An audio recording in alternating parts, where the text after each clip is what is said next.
Bom dia, paz do Senhor Jesus. Vamos estudar hoje, vou ser breve, vamos falar sobre Betseba, a mãe do rei Salomão. Eu sou a pastora Rosângela Almeida, iremos falar sobre essa mulher. Aqui é o projeto Mulheres Forjadas pela Palavra, no ministério Restaurando a Aliança com Deus. Como está a sua aliança com o Eterno? Está restaurada? Restaure a sua aliança. Nós vamos falar sobre essa mulher, porque ela foi tomar banho num lugar que não era para tomar banho. O rei não era para estar em casa, o rei tinha que estar na guerra. E tudo aconteceu porque, conforme fala naquele filme, O Advogado do Diabo, o diabo fala ali para o advogado: eu preparo o palco, mas quem faz a cena é vocês. E é desse jeito aí. É por esse caminho aí. Mas que possamos estar atentos para que nós não venhamos fazer nenhuma cena. Possamos estar na vigilância. Porque nós sabemos que o rei, ele teria que estar onde? Teria que estar na guerra. Aqui nos fala assim, nessa época, ele já tinha reinado, Davi, por 12 anos. E decidira permanecer em casa ao invés de ir à guerra. Aí aqui está acrescentado, por não estar onde devia, ele pecou. E isso acontece muitas das vezes conosco. Por nós não estarmos aonde Deus quer que nós estejamos, a gente termina fazendo o que nós não temos que fazer. Damos lugar para a nossa carne. Davi teria que estar onde? Na guerra, pelejando com os seus soldados, com o seu exército. Mas ele ficou em casa. E Betseba, com certeza, ela sabia disso, que o rei não tinha ido para a guerra. E ela foi se banhar no terraço da sua casa. Aqui nos fala, ó, eu vou ler aqui algumas coisas que fala assim, ó. Nós vemos que Davi mandou perguntar quem era e disse-lhe: é Betseba, filha de Eliã e mulher de Urias, o heteu. Então enviou Davi mensageiros que a trouxessem. Ela veio e ele se deitou com ela.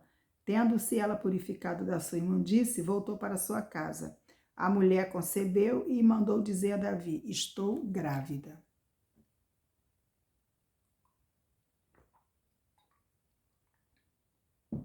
Ela mandou dizer que estava grávida. Que situação! Que situação! Davi agora estava com uma situação para resolver. E ali Davi faz o quê? Davi manda chamar Urias do exército, mandou tirar ele da guerra. Para quê? Para que Urias fosse para sua casa, para que se deitasse com Betseba. E ali o filho seria dele. Ele estava com isso na cabeça, com esses planos, achando que ia dar certo. Porém, a Bíblia fala que um poço chama outro. Um abismo chama outro abismo, melhor dizendo, corrigindo, tá? Um abismo chama outro abismo. E aconteceu o quê? Que Betseba ficou lá aguardando Urias. E Urias não foi se deitar, não foi para casa, não foi dormir com Betseba. Dormiu na porta do rei. Falou que não iria para casa, sabendo que os seus companheiros estavam na guerra. Ele falou que não achava isso justo e que não iria. Ele era um soldado fiel, ele era muito fiel ao rei Davi e ao seu exército. Então nós vemos a fidelidade desse soldado, a integridade dele. Ele era uma pessoa justa. A responsabilidade de Betseba. Quando Davi foi confrontado com seu pecado, ele aceitou toda a culpa. Mas a Betseba não tinha culpa, não? Tinha, ela tinha culpa também, com certeza. Em primeiro lugar, porque ela se banhava em público? Porque ela queria chamar a atenção de alguém. Ela queria chamar a atenção. Ela não demonstrou qualquer recato, exibindo-se nua e num terraço onde podia ser vista por diversas pessoas de outras casas. Ela não se preocupou, ela queria chamar a atenção de alguém. Quem era esse alguém? Né? Quem era? Era o rei. Se Betseba tivesse sido uma esposa fiel e uma mulher de fortes convicções, talvez Davi e ela nunca tivessem tido esta mancha de pecado em suas histórias. Porém, é aquilo que eu já falei aqui. O adversário, Satanás, ele prepara o palco, mas a cena quem faz são os seres humanos. E foi o que ele fez. Ele preparou o palco, Betseba foi tomar banho no terraço, Davi foi para o terraço, ver a cidade e viu ela se banhando e mandou chamar. Sua carne inflamou de desejo por ela. Perguntou quem era, falaram e mandou buscá-la. Ele se achando como rei, que ele tinha por direito possuí-la.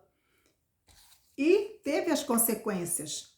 E nós vamos ler depois as consequências sobre esse pecado. A espada nunca saiu da casa de Davi. Nós lemos aqui em 2 Samuel 12, no versículo 9 em diante, eu vou ler até o 11, que fala assim: o profeta Natã, ele repreende a Davi, ele repreende o rei Davi. Por que, pois, desprezaste a palavra do Senhor, fazendo o que era mal perante ele? A Urias, o heteu, feriste a espada, e a sua mulher tomaste por mulher, depois de o matar com a espada dos filhos de Amon. Davi arquitetou, planejou, mandou Urias de volta, já que ele não foi dormir em casa, então manda ele para a guerra, bota ele de frente de batalha, e ninguém ficasse com ele para defendê-lo, para se defender, botou ele sozinho para enfrentar os homens, sabendo que iria morrer. Planejou tudo, adulterou e assassinou. No 10, agora, pois, não se apartará a espada jamais da tua casa. Olha que terrível. Porquanto me desprezaste e tomaste a mulher de Urias, o heteu, para ser tua mulher. Assim diz o Senhor: eis que da tua própria casa suscitarei o mal sobre ti.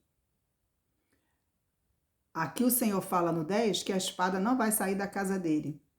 E aqui fala no 11, eis que da tua própria casa suscitarei o mal sobre ti. Quer dizer, ele ia colher o que ele tinha plantado.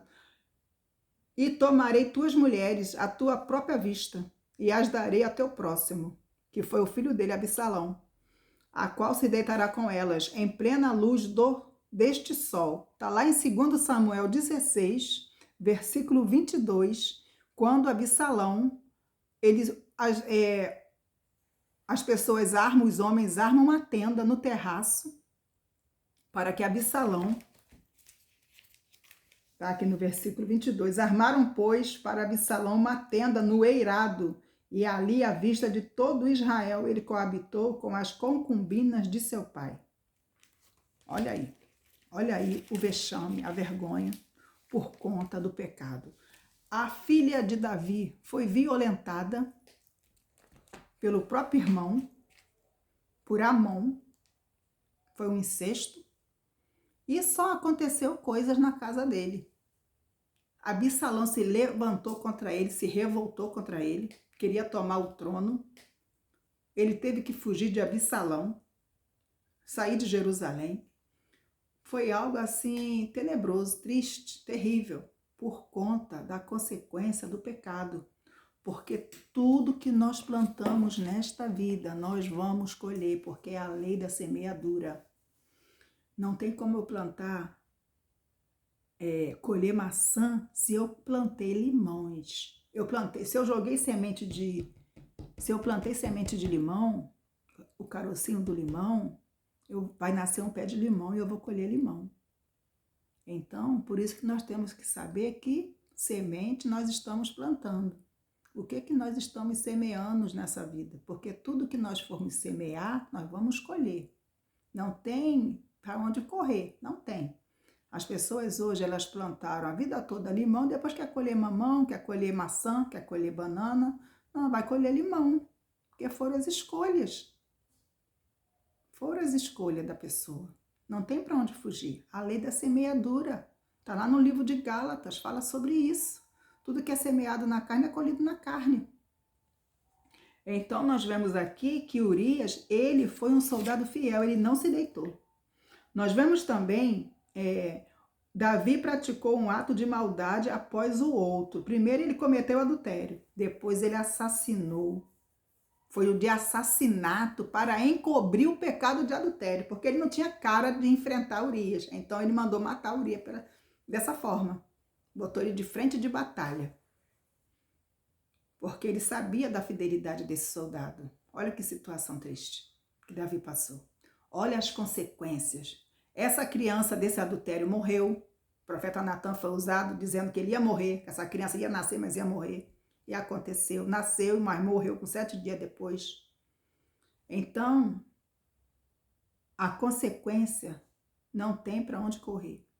Então é melhor ser o quê? Obedecer. Procurarmos obedecer ao Senhor, sermos fiéis a Ele. Porque todo pecado tem uma consequência. E aqui nos fala também, no versículo, continuando aqui, ó, no versículo 26 e 27 de 2 Samuel, capítulo 11. Ouvindo, pois, a mulher de Urias que seu marido era morto, ela pranteou. Passado o luto, Davi mandou buscá-la e a trouxe para o palácio. Tornou-se ela sua mulher. E lhe deu à luz um filho. Porém, isto que Davi fizera foi mal aos olhos do Senhor. Porque o Senhor, ele contempla tudo. Davi era escolhido pelo Senhor, tinha um coração segundo Deus, mas Davi desagradou a Deus e ele colheu. Deus perdoou Davi, perdoou Betseba, perdoou. Mas as consequências do pecado, eles colheram. Então não tem para onde correr. O pecado é perdoado, mas as consequências virão. Então pense, eu tenho que pensar muito, você tem que pensar muito. Pense bastante. Davi planejou tudo. Ele pecou consciente. Não foi algo que não foi planejado, ele planejou. Ele poderia, quando viu o Betseba ali no terraço se banhando, ele poderia ter entrado. Mas não, ele ficou instigado. Ele deixou a sua carne inflamada.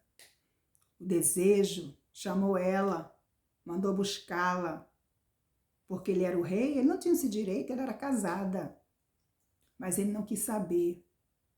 E ela também estava num lugar que era impróprio para ela tomar banho. Ela não tinha que estar ali. Então, eles escolheram juntos a consequência do pecado. Eles escolheram juntos.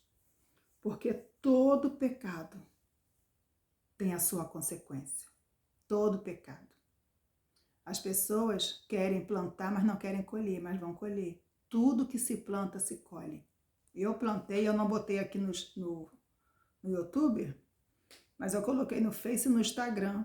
Eu plantei açafrão ano passado, mais ou menos em setembro, de agosto a outubro, que eu não lembro a data certa que eu plantei. Mas eu colhi semana passada. Eles estavam começando, eles ficaram caídos, os pés de açafrão, e eu não entendia por que eu nunca tinha colhido açafrão. Aí fui pesquisar. Aí estava dizendo que quando eles começa a folha a ficar amarelada e começa a virar, eles cair, é porque já está na época da colheita. E eu colhi uma bacia cheia de açafrão. Entendeu? Eu plantei açafrão e colhi açafrão. Então é isso. Plantou limão, colhe limão. Plantou maçã, colhe maçã. Plantou manga espada, vai colher manga espada. Não vai colher manga tome. Não vai colher a palma, vai colher espada. É desse jeito aí. Plantou banana maçã, colhe banana maçã. Não vai colher banana d'água. Mas as pessoas hoje querem plantar uma coisa e querem colher outra. Não existe isso. É a lei da semeadura. Então, Davi colheu tudo que ele plantou. A casa dele, no versículo 10 aqui, fala que a espada não ia sair, não se apartará. Olha que coisa triste. A espada jamais da tua casa. Quer dizer, ele viveu até os seus últimos momentos na guerra. Ficou velhinho depois, mas ali ó, sempre estava na guerra, na peleja, fugindo, sempre naquela turbulência, fugindo do próprio filho. A filha dele, a única filha que fala aqui, foi estrupada pelo próprio irmão. Teve um incesto dentro da família. Então, foi muita turbulência, uma família só. Mas por quê? Por conta do pecado. Por conta da brecha que foi aberta. Por isso que temos que vigiar com as brechas. Vigie a sua vida. Tampe as brechas, não deixe brecha aberta. Então, nós vemos aqui ó, que o bebê de Betseba, o primeiro desse pecado, morreu. Foi a consequência do pecado. Eles tinham consciência disso. E depois ela teve o quê? Ela foi mãe do rei Salomão. E ali eu creio, eu acredito que ela orientou, ela já estava arrependida, ela já era uma nova mulher. Ela aprendeu também. E ali ela ensinou o rei Salomão. Tanto que nós vemos a vida de Salomão, logo no começo, né? Os ensinamentos que ele fala.